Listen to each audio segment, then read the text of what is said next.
regarding the topic of psychic hygiene and psychic self-defense. Let me fix my brim. Hold on. All right. See if I can get it fixed here. Well, it's better than it was. Okay. Anyway, as long as I'm not getting burned at the stake by my neighbors, that's what this is all about. Okay, let's talk about it. First, I want to explain something about how this works to you guys. The concept of tricksters, imposters, and parasites. Okay. Thank you for coming. Thank you for coming on the show. I'm just about to talk about some psychic self-defense, part two. Tricksters, imposters, and parasites are attracted to the light that ceremonial magic creates on the astral plane. Yeah, I know, Luce. It's been a while, hasn't it? I kind of fell off for a while, man. I've been working my ass off in the temple here, but I just didn't have time to make videos. Yeah. I know who it is. I didn't want to use your real name unless you wanted to, but. Yeah, man, it's good to see you, bud. Yeah, it's good to see you.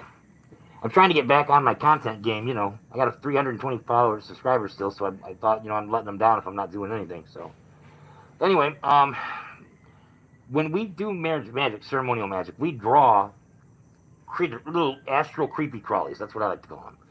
Tricksters, imposters, and parasites. They see the astral light, and it reminds them of divine light, and they want to eat. They're hungry.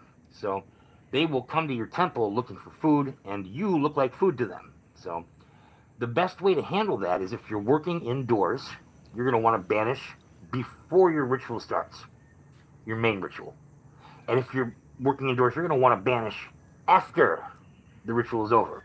That's going to push out and send away any parasitic energies. Now, if you're smart, you're going to ward your windows and doors after that so that nothing can come in and you have a freshly sterilized, psychically clean environment. That's what you really want to have. Your goal as a magician is to have a clean temple. And when I say clean, brother, I mean cleanliness is next to godliness. And this is why I mean that. Like, if you have a temple that has no parasites, tricksters, and imposters surrounding it or around it, your chances of being successful with magic are much higher. Much, much, much higher. Right? To get rid of those things and have them not be around to be a pest or a problem, that's a really good goal to have. So you should have a goal to maintain psychic hygiene in your temple at all times. As in banish, all right, LBRP, warding for the windows, doors, egresses like aircon or intake and exhaust, okay? Those are places you want to ward. Hey, thank you for coming, by the way. Thank you for the new person. These are areas you want to ward in your home in order to prevent spirits from entering if you don't want them to. You shouldn't have any spirits entering your home without your consent anyway, all right? People don't just show up at your house and demand entry if they haven't called you first. If they did, that'd be a real problem. If they had the ability to get into your house without you giving them consent, that'd be a real problem too. So, we can cut out one of the easiest ways that spirits get into people's houses by just warding the doors and the windows. Now, can a spirit get around that? Yes.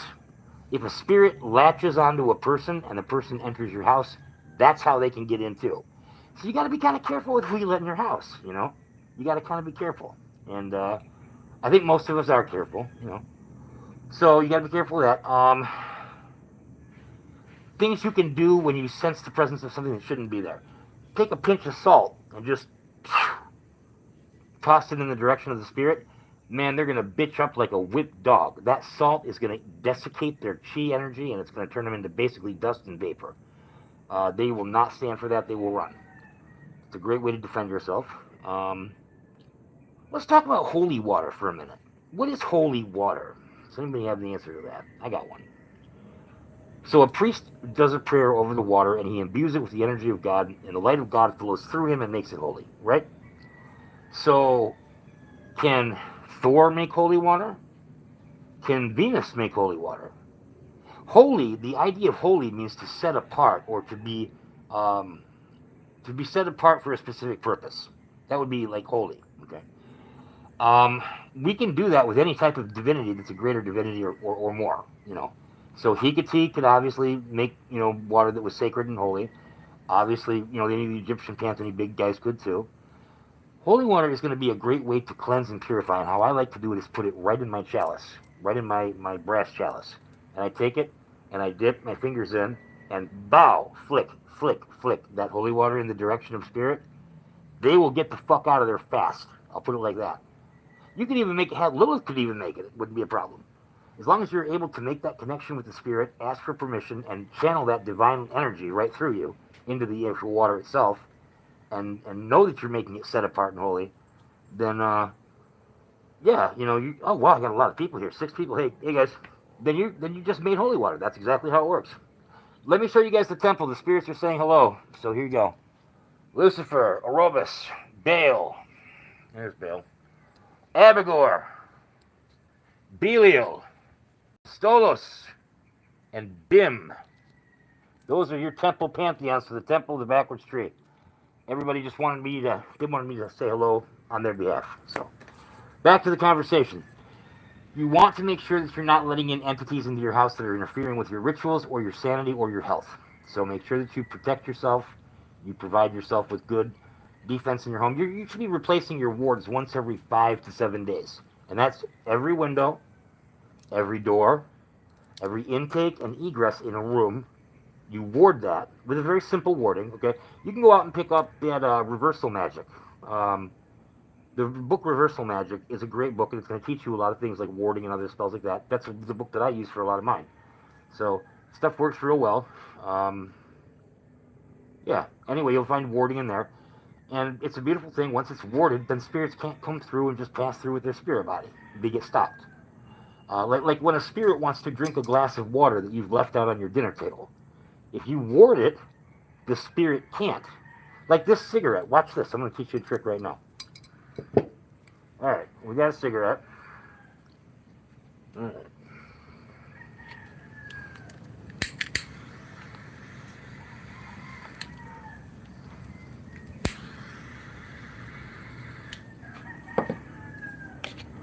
Watch this. This is only for Orobus, and Orobus only. Orobus is the only one that can enjoy this, so mote it be. Now, we're going to put that right there with Orobus. If another spirit tries to take Orobus' offering, they can't. They're sealed off from it. Like a film around it will not allow them to penetrate through and take the cigarette away. And Orobus would just beat their fucking ass anyway. We know that too. But if he wasn't here, I'm just saying. So, anyway, okay. Right, so sealing, warding, things like that. You could do water. Don't leave out food and water in your home, in cups and in plates, okay? That invites spirits to come and absorb the chi energy that is left over in the meal, okay?